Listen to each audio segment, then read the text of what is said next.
2 സ്ത്രീകളെയാ കാണാതായിരിക്കുന്നത്.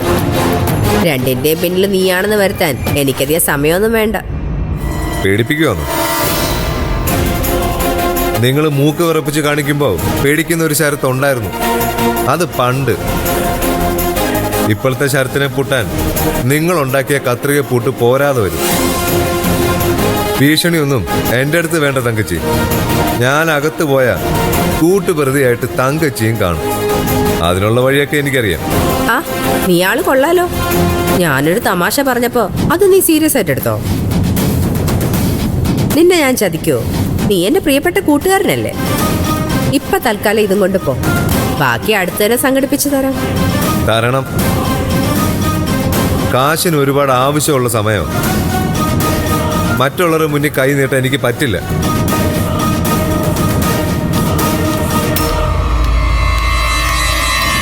ഇവനെ സൂക്ഷിക്കണമല്ലോ. സൂക്ഷിച്ചാൽ മാത്രം പോരാ, ഒതുക്കേം വേണം. ഇല്ലെങ്കിൽ എനിക്കത് പണിയാവും.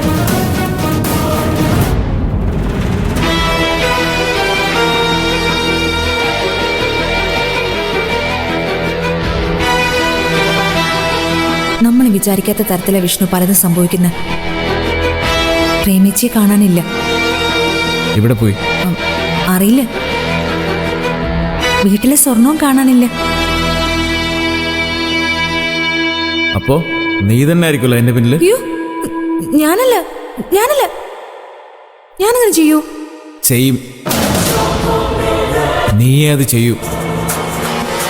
സത്യം പറ, അവരെ നീ എങ്ങോട്ടാ മാറ്റിയേ? വിഷ്ണു എന്തൊക്കെയാ പറയുന്നേ?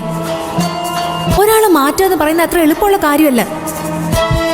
ഇപ്പോഴത്തെ അവസ്ഥയിൽ ഞാൻ അങ്ങനെ ഒരു റിസ്ക് എടുക്കാൻ തയ്യാറാവോ വിഷ്ണു? അല്ലെങ്കിൽ തന്നെ ഞാനെന്തിനാ അവരെ മാറ്റുന്നത്? അതിനൊരു കാരണം ഉണ്ടാവണ്ടേ? അതാണ് എനിക്കും അറിയേണ്ടത്.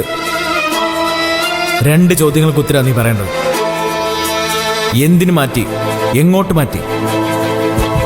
സത്യം പറയടി, ആ സ്വർണം നീ എന്ത് ചെയ്തു? ഇതാണ് കുഴപ്പം. മര്യാദയ്ക്കൊരു കാര്യം പോലും വിഷ്ണുവിനോട് സംസാരിക്കാൻ പറ്റില്ല. അപ്പ കയറി നിങ്ങൾ സംശയിക്കും.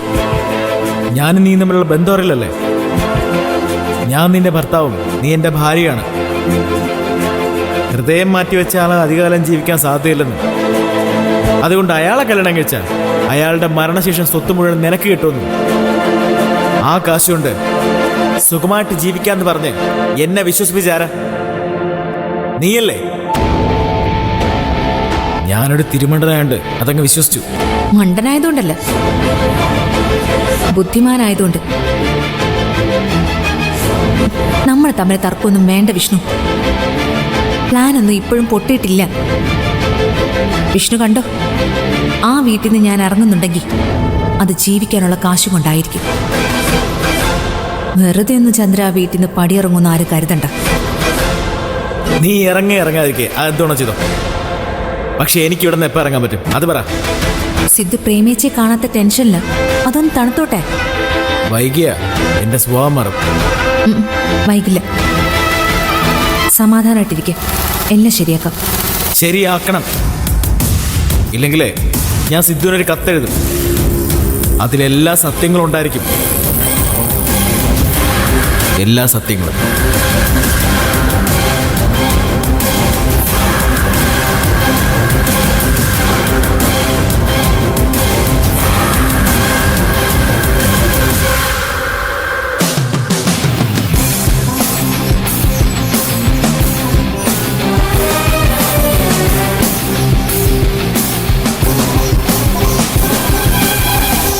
ഞാനൊരു അഭിപ്രായം പറയട്ടെ സാർ.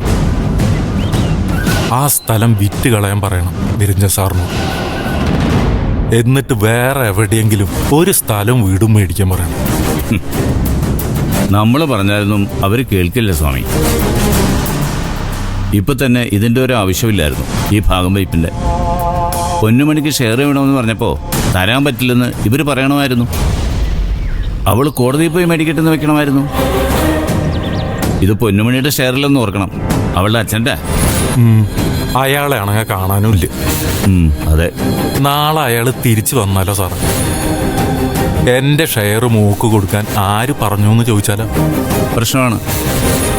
പക്ഷെ അതൊന്നും നമ്മുടെ മരുമോന് വിഷയമല്ല. പൊന്നുമണിയുടെ ശല്യത്തിൽ നിന്ന് അമ്മയെ എങ്ങനെയെങ്കിലും രക്ഷിക്കണം. അത്രയേ ഉള്ളൂ അയാൾക്ക്. നടക്കട്ടെ, എവിടെ വരെ പോകും നോക്കാം. മരുമോന് ബുദ്ധിയില്ലെങ്കിലും സാറിന്റെ മോക്ക് കാര്യവിവരമുണ്ട്. വീട് വിൽക്കണ കാര്യം മോളോട് പറഞ്ഞാൽ ചിലപ്പോൾ നടക്കും. അതൊക്കെ ഞാനായിട്ട് പറയുന്നത് മോശമല്ലേ സ്വാമി? എന്ത് മോശം? സാറിന്റെ മോൾക്കും കൂടി അവകാശപ്പെട്ടതാണ് ഇപ്പൊ ആ ഭൂമി. അതുകൊണ്ട് മോൾക്ക് ധൈര്യമായിട്ട് അഭിപ്രായം പറയാം. കേൾക്കാതിരിക്കുക ചെയ്യട്ടെ. എന്തായാലും പറയാനുള്ളത് നമ്മൾ പറയണം. ഒന്നാമത് അശ്വർക്ക് എന്നെ ഇഷ്ടമല്ല. രണ്ടാമത് അവളുടെ ഭർത്താവിൻ്റെ സ്ഥലം.